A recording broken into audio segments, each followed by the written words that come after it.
This week on Channel 8 News, we investigate the financial aid program, we take a ride with the Missouri State Highway Patrol, and we get the latest on the spring semester one-act plays. Channel 8 News starts right now.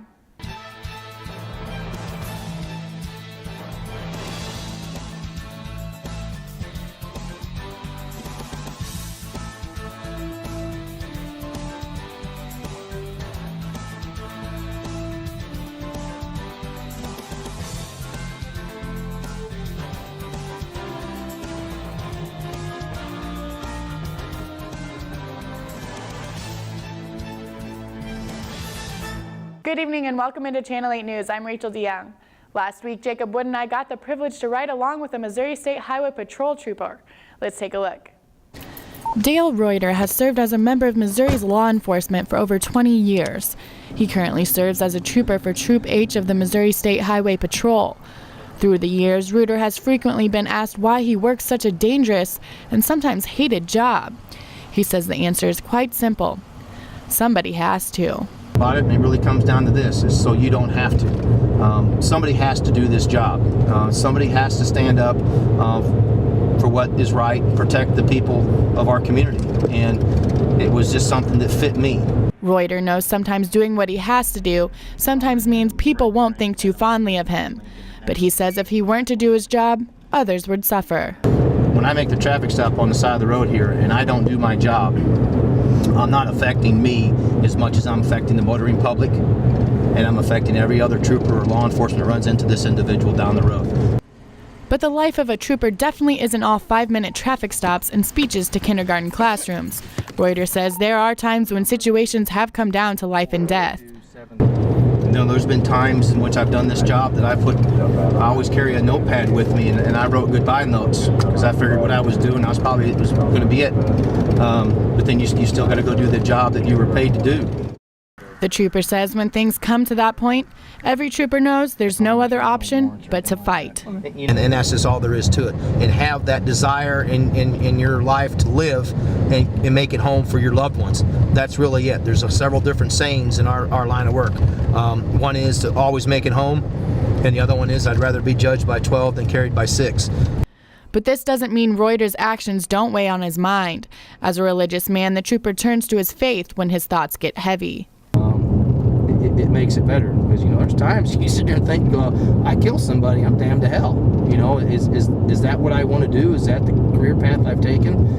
You know, because it's a reality, and it gets more and more every day. But when you care about what you're doing, you want to know more about it, not just on the level of doing the job, but on the level of how does it affect you? How does it affect the community? And being a religious person, I wanted to know how it did there. And, you know, God knows these things are out there and knows these things are coming. And if you do what you're supposed to do, when you're supposed to do it, and act the way you're supposed to act, you're going to be okay.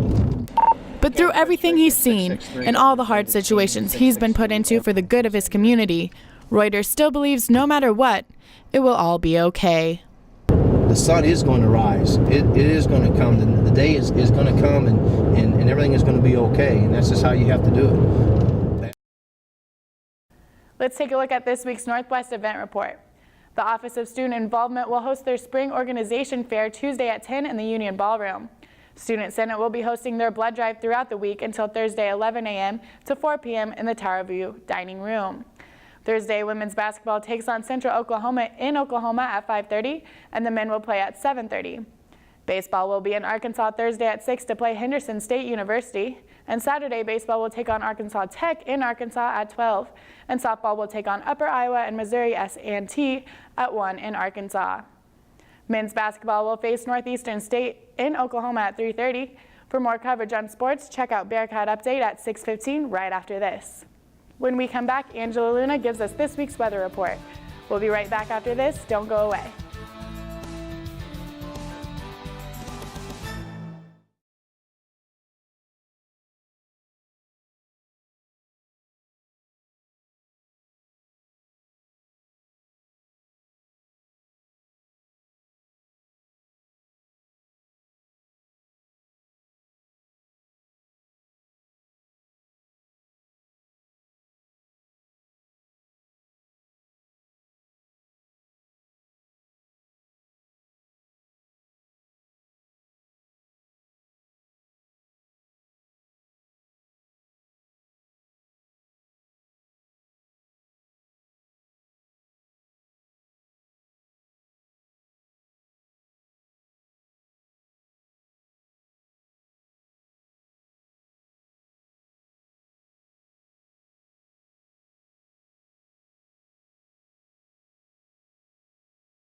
Welcome back to Channel 8 News. I'm Angela Luna.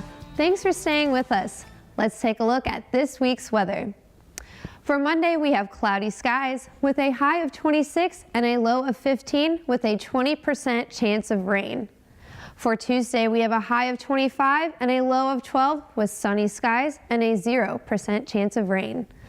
On Wednesday, we will have partly cloudy skies with a high of 37 and a warmer low of 21. For Thursday, we will have a high of 37 and a low of 21 with a 0% chance of rain with partly cloudy skies.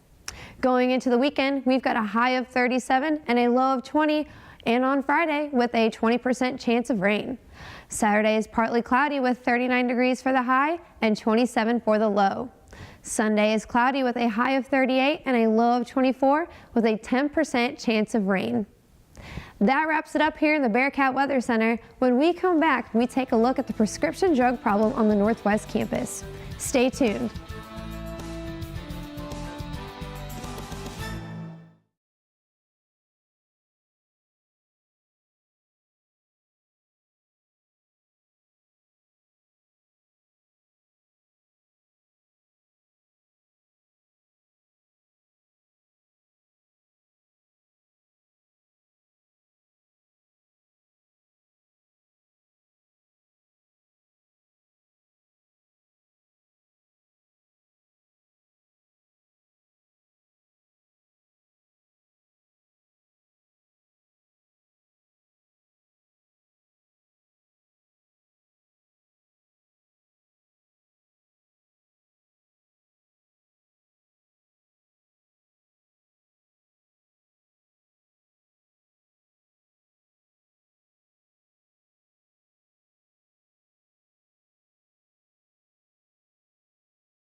Welcome back to Channel 8 News. Thanks for staying with us. Our reporter James O'Connell sat down with the Northwest health educator to get more information on the Northwest prescription pill problem.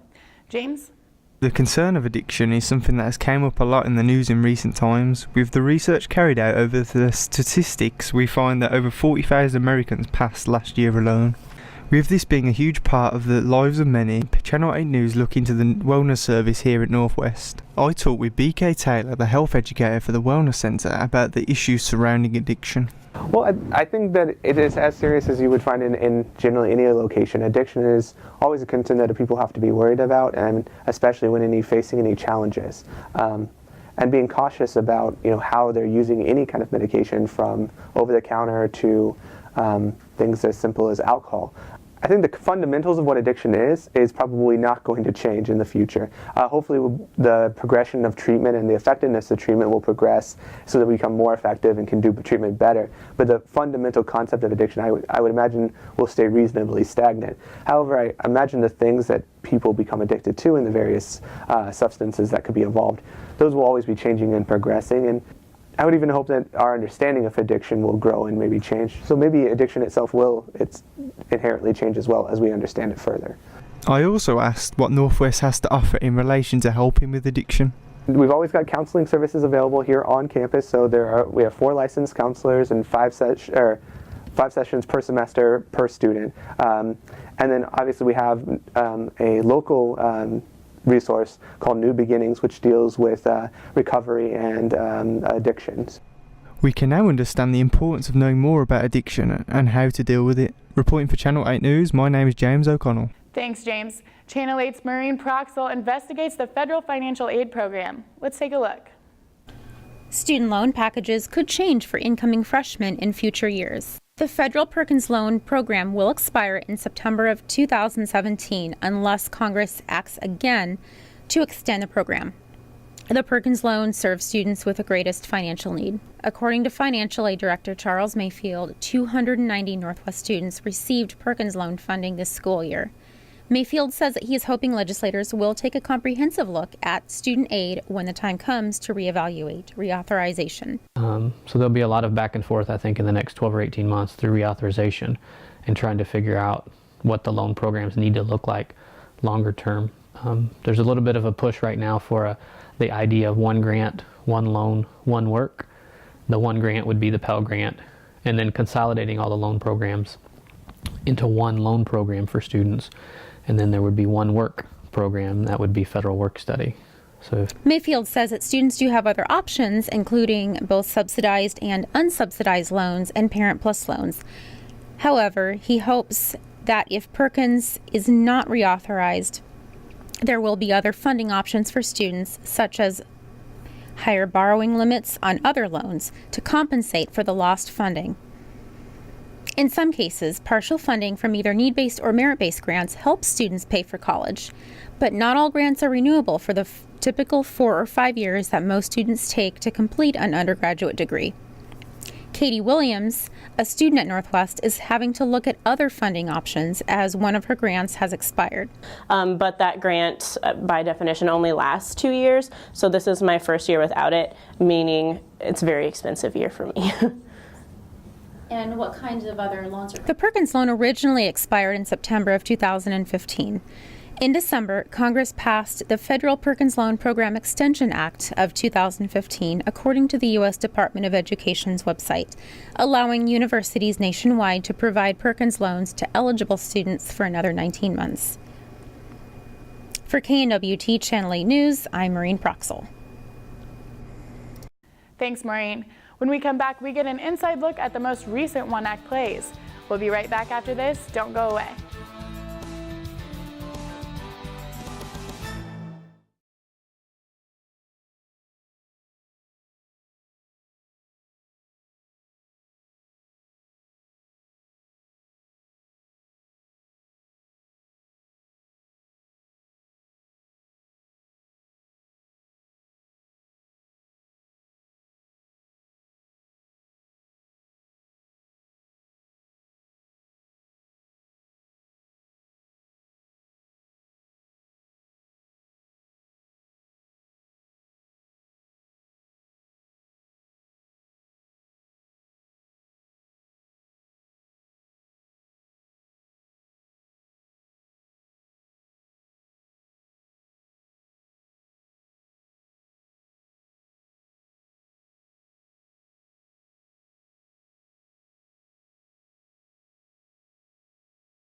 Welcome back to Channel 8 News. Thanks for staying with us.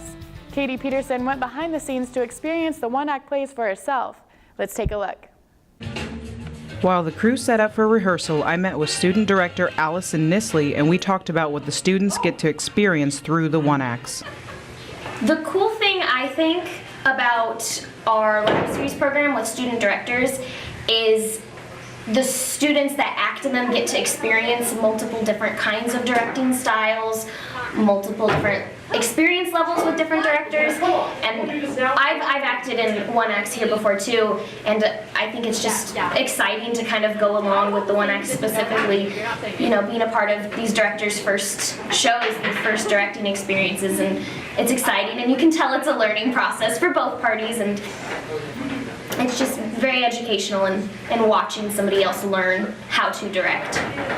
The one-act plays took place over the weekend, and make sure to check out the theater department's next production, Alice in Wonderland, February 26th through the 27th. For Channel 8 News, I'm Katie Peterson. Thanks, Katie. Well, that's all the time we have for this week. If you want up-to-the-minute coverage of stories that matter to you, like us on Facebook at /Watch Channel 8 News, or follow us on Twitter at KNWT 8 News. From all of us here at Channel 8 News, I'm Rachel DeYoung. Have a great night. Bearcat Update starts right now.